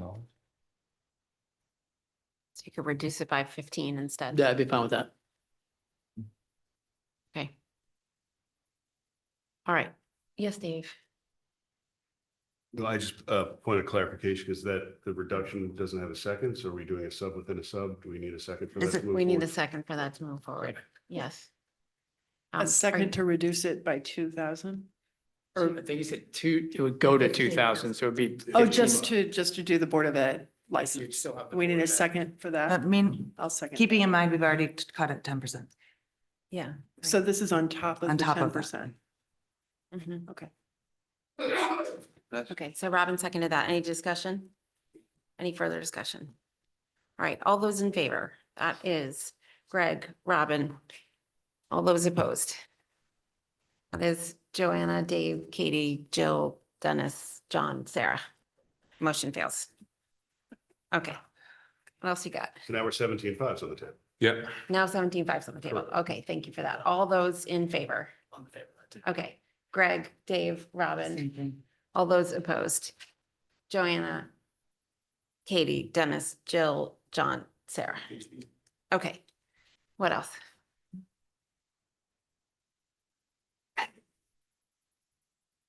Katie, Thank you. I would like to motion that we reduce convocation catering from 6,000 to 3,000. okay, do I have a second? Joanna? All right, all those in favor? Oh, sorry, discussion if you want to talk about that. Yep. I just wanted to say that I am supportive of welcoming our staff with excitement to a new year. Catering has been a cost across this budget that we're really trying to eliminate. So I really hope that, with 3,000, everyone can enjoy bagels and coffee and be excited for the school year and also reduce that line item by half. What's that line item, Katie, please? It's other board expenses. Thank you. Okay, all right. Do we have we have a second? All those in favor? Okay, Joanna, Katie, John. All those opposed? Robin, Dave, Jill, Sarah, anyone else? Dennis, all those abstaining? Greg? Okay. All right, what else? Dave? So I know we're going to have this on, once we get on the agenda. So just following this 10%er, I'm going to propose a cut of 413,568, which is to the items listed in Alan's response to 117, because I don't have more precise data.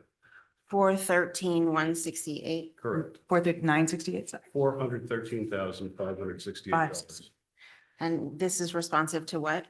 This is the various line items laid out in the response to question 117. Sorry, I mean, I can read them all out, but we could probably both look at them now.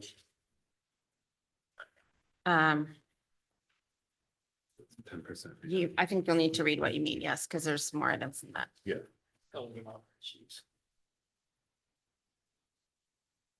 What are you referring to?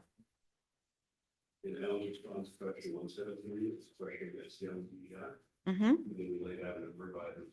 Mm-hmm. So that totals $4,150,000. So exactly 20% of that? No, 10. 10%. Okay, do I have a second? Greg? Okay. Discussion.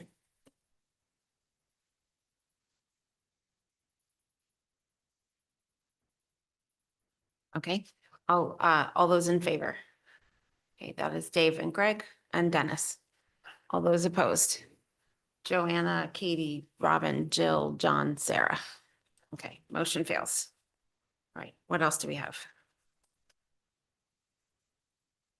Joanna? I'd like to make a motion to cut the convocation speaker for 7,000. Okay, do I have a second? Katie? Okay, discussion? Alan, you did talk to us about what that is. I mean, what it is? No, it's the person who comes. You told us. Well, the person who's come has spoken on different things, AI, student assessment, ruler. Actually, we have a different speakers over the years. That's basically what it is. Is that what you're talking about? Yes. Mhm. Okay, any further discussion? Do we? I don't know how you qualify, but do we get a sense from our staff that it's worthwhile and that the feedback is good? I won't take a survey here, but they probably like somebody else more than me, but that's another discussion. I would say that, I think I can say confidently that the last couple that we've had have been responsive to pre-K right through 12, and informative, and there's board members who go to that convocation, so you have a wee sense yourself of how it's presented. Okay, all those in favor, go ahead. Oh, I was just gonna say, so I've been to some of these and I still found that the time found the discussion or the speaker most dynamic was when Dr. Ali was speaking. I think it's appropriate that your superintendent that leads your district is leading your district in the very first day and welcoming them back. And this is a way to save a little bit of money if we're trying to do that as much as possible. Okay. Oh, I will always participate, like, so, just for the record. For free? All those in favor? Oh, go ahead, Katie. Yeah.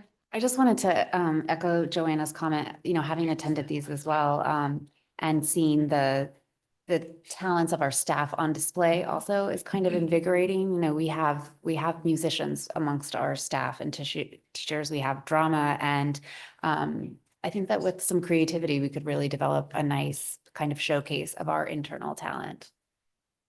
Maybe I'll ask the DEA president to present for us. How about that?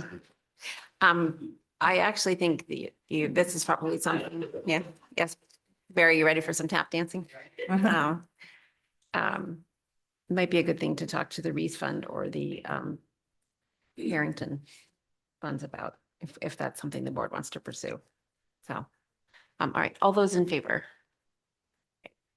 Joanna, Greg, Dave, Katie, Jill, Sarah, John, all those opposed?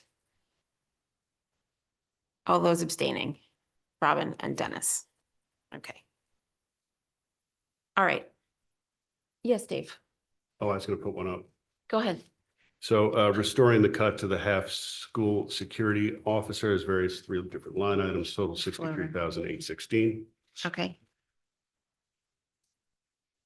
Okay, do I have a second?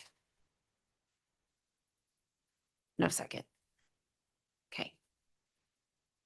Yes, Joanna? Oh, I'm sorry, was that? That's wait, it. just- Okay. Yeah.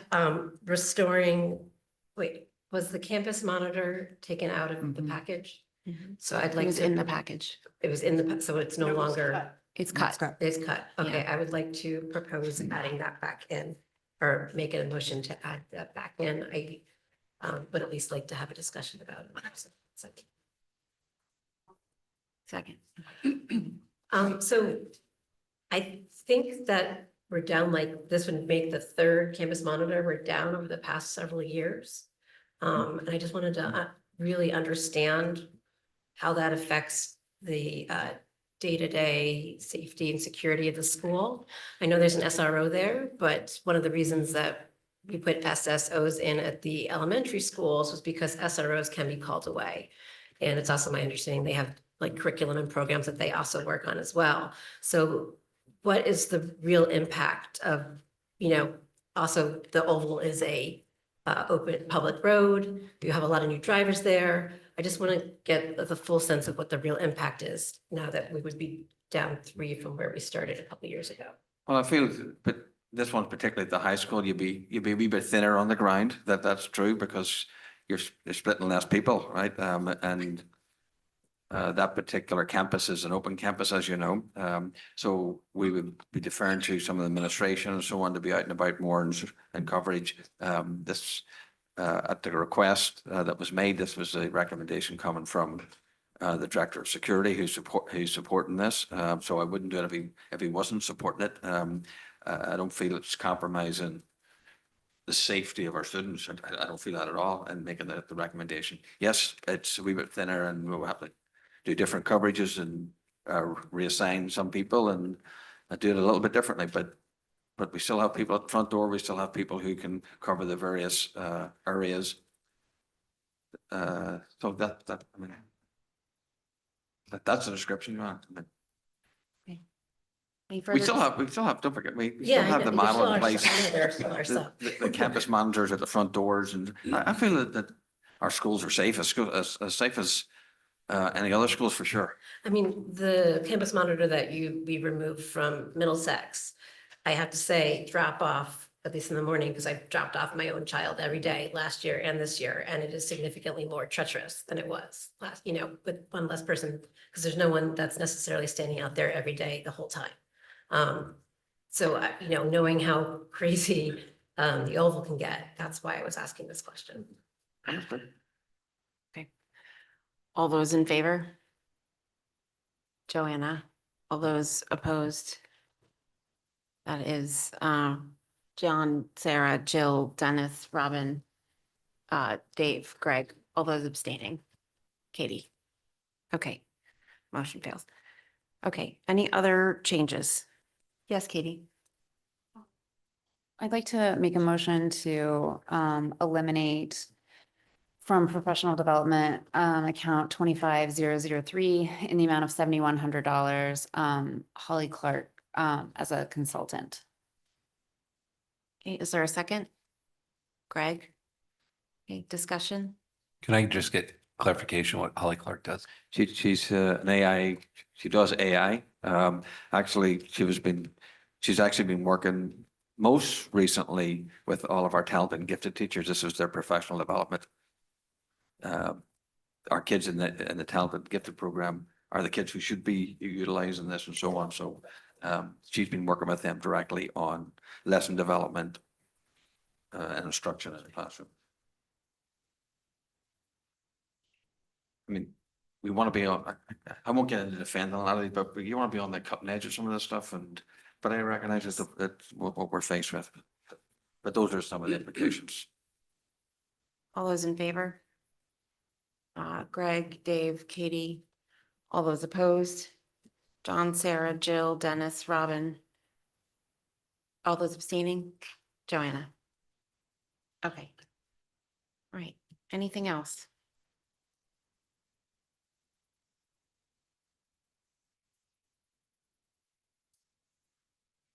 Okay. Rich, just one Yes, Robin. question.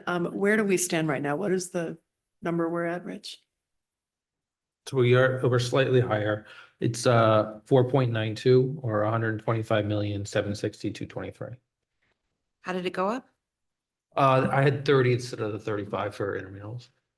It was a cell error when middle school Oh. intramurals was put back. Okay. So what's the number? 4.92 or 125,762,223.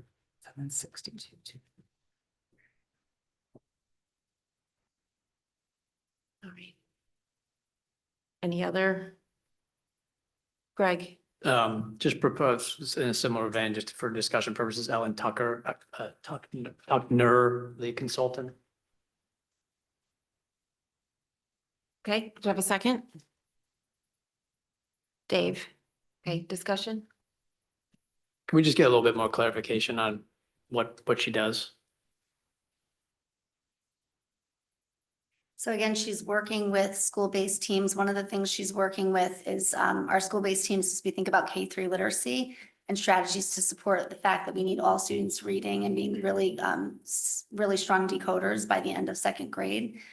She's also supporting the MTSS process as we make a shift from SRBI to MTSS. Is that something that, because there's also a consultant in here for multisensory reading? It seems like there's some, no?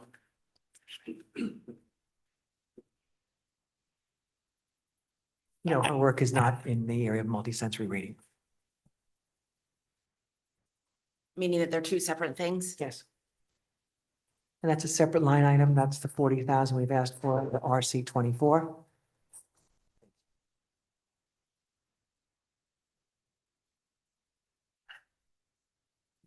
Anything else? Well, Is that We have to one? vote on Oh, the I'm first sorry. one. I'm so sorry. Thank you for clarifying. Okay, all those in favor? All those opposed? That's unanimous. Thank you. Anything else? Yes, Katie? Thank you. I have one more that's similar in nature where I have a couple of questions. I wanted to talk about the psychology interns. In light of understanding today the substitution rate and the difficulty there, I understood tonight that there's a benefit because they're in the building, because they know the people, they can step in a way that we can't find or people even to be capable of on a day by day. So I appreciate that. However, I am curious as to what the need is for that type of coverage, the frequency, and then additionally, just the program. I have never quite been able to feel comfortable in my understanding of whether this was a nice to have and, you know, maybe a pet project that potentially could pay dividends down the road in terms of recruitment, or whether this was driven by student need. So if someone could speak a bit to those couple of issues, I'd appreciate it. Thank you, Katie. I think we spoke last time about they have filled in for maternity leaves. They've also filled in for a leave replacement when we were short psychologists. So they do that, but that's not the primary function of them. That's an added benefit of them. And they can step in because they know the students, they know the teachers, they know the families. I think they also are conducting ELP screenings. I think we mentioned that last time also, which is something that really supports our youngest learners. They're also counseling missed counseling sessions. So in the number of sessions we would have had as other Sorry, Shirley, I didn't catch that. Could you just say it again? They're also covering missed sessions or what would be missed sessions. So when our psychologists are either in 504 meetings or PPT meetings, they're able to continue with groups and work with students, both students with IEPs, with 504 plans and general education. So I think that's something that we really value, and it stops the interruption of missed sessions or sessions that would have been missed because of those meetings and the number of meetings that are conducted. They're also doctoral level candidates. So they come highly qualified. So in addition to helping with evaluations and conducting those evaluations, I think they also share in their current college experience and what they're learning. So they also help with current understanding for other psychologists who are here. Some of our new psychologists also have the opportunity to really learn from them as peer learning. I think just because of their doctoral level status, that really helps to support all our psychologists in the district. Again, the number of, we've shown on elementary, especially of initial evaluations that are conducted, of re-evals that are done, and 3-year triennials, they really help to support that. So we're able to really be current with the number of evaluations we need to conduct. Sorry, Shirley, could you just remind me that it's for 2 interns, and I see that the numerical amount in the spreadsheet is 68,000. So they are paid 34 for the entire school year. Yep. And there are no health benefits or anything because they are 12 student months. interns? And 12 months. Okay, so they're 12 months, not 10, but no benefits because they're students and, okay, thank you. Thank you. Robin? Just a quick question. So how many, the 68,000 is a cost for how many interns? 2 interns. Okay, but the past year's budget included, I think it was $55,000. So did we have this program last year? Because my understanding from the budget document is that we were adding an additional 2 interns for an increase of 13,000. Is that not correct? So you have 2 in the current year's budget at 55. The cost of the program is going to 68 for two different interns. So we'll there's still have 2 interns. total. But the But cost. the cost is increasing, and Got we it. did have this program in place, but it began last year. Yes. Is that correct? Okay, thank you. Okay. All right. Any other questions? Okay. If not, I will take a motion to approve an operating budget of $125,760,223, representing a 4.92% increase for the 2025-2026 school year. Do I have a second? That is John. All of those in favor? That is John, Sarah, Jill, Dennis, Robin, Katie, Dave, Greg, and Joanna. It's unanimous. Thank you all, everyone, for the time. Yes, now we need to move on to the capital budget. If people would like to amend that budget, they can. Sorry, amended from the additions and the ones we. So if already you put want to do an addition, well, I don't think we'd do any additions, but if you want to subtract from the capital budget. So there are 3 things from the capital budget that are on the cut list, is that? Correct. And if you want to move any of those as a reduction to the budget, you're welcome to do that. Okay. Yes, Joanna. I'd like to make a motion to remove the replacement of the sidewalk from our budget. Okay, do I have a second? Katie? Okay, opening it for discussion. Sarah? Talk about why we're doing it, not the town. Oh, Kevin's not here. Sorry. Why are we do, I'll repeat it. Why is this in the school budget, not the town budget? So Kevin did reach out to the town to see if they would do it, and the answer was no. Is it technically their I mean, Yes. it is. Yes. Yes, it is technically. so why are we covering for them? Well, So the sidewalk has tripping hazards. Okay. It's been listed in the board's budget for a couple of years. yes, Dave. Can I make an alternate proposal? Yes. Which is, Rich, if we split this out, the sidewalk versus the drain, or is this just the drain? This is the That's- sidewalk. that's here. I believe here. Oh, here, my bad. That's my line below, it says token, this one, yeah. Yes, Katie. Rich, could you just remind me what the line item cost was for this? 42,000. 40,000. Yeah, I'm in favor of keeping the responsibility where it lies. I can appreciate that, but at this point, we're ready to go. But for a bigger number, I think it's worth a longer term. There may need to be a longer term discussion. Okay, all those in favor of the reduction? Sarah, Katie, and Joanna, all those opposed? Robin, Jill, Dennis, Greg, Dave, John. Motion fails. Okay. I'll certainly take that as an item for further discussion. We can bring it to the Board of Finance and They can move it to the other spot if they want to. Yes, they can. All right, any other amendments to the capital plan? No, okay. Rich, would you please confirm the dollar amount? So there's no change. So it's 1,139,150. Okay, with that, may I have a motion to approve a capital budget of $1,139,150? Dennis, seconded by John. All those in favor? That is unanimous. Okay. All right. Thank you all. It's a lot of work, time, and lost sleep. Each of us cares deeply about all of these decisions. So thank you, everyone. And as I said in the beginning, we look forward to celebrating fiscal year or school year 2026 when it comes. Follow-up action items. We have a couple of agenda items that we'll look at that were mentioned this meeting, and we'll bring back the agenda. I think we have a full meeting on the 25th. We'll bring back the agenda in the first meeting in March. Anything else that we are missing on the action items? Okay. Public comment. Good evening. If anybody in person or online would like to participate in public comment, please approach the podium or use the raised hand icon. Please state your name and address for the record and note that you have up to 3 minutes to comment. Crystal Hill, 300 Brookside Road, CDSP Chair. We want to thank Dr. Adley and his team and this Board of Education for all the time and energy they have given to this budget process this year.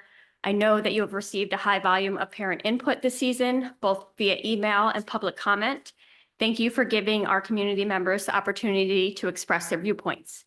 Thank you also for passing a budget that was responsive to the concerns of parents and the larger community. Thank you for maintaining the IDEA program, for not increasing class sizes, for keeping some structure of paraprofessionals at our elementary schools. Although in full disclosure, I think there are still real concerns on our end about reducing paraeducators from 3 to 2 and the negative impact that may have on staff and students. And we will certainly be paying close attention to how that plays out at our schools next year. Thank you for understanding the importance of the mental health initiatives in place at MMS and DHS and for maintaining department chair leadership. While there still may be elements of this budget that raise concerns within our school communities, thank you for the effort put forth to balance financial constraints with passing a budget that largely meets the needs of our students and staff. However, with an overall increase of 4.92%, this budget exceeds the Board of Finance's guidance of a 3 to 4% increase. PTOs and many parents who have advocated for this budget are prepared to continue their efforts to ensure the necessary funding is secured from both the Board of Finance and RTM and preserve the staff and programming they fought for. Not every aspect of this budget may have received unanimous support from this board, but at this stage, it is the official Board of Education budget. Just as parents are ready to advocate for it, we hope that the administration and the Board of Education will also defend and fight for it. The work is not done. Please continue to champion a budget that upholds the high standard of education we expect in Darien. Thank you. Thank you. If anybody else in person?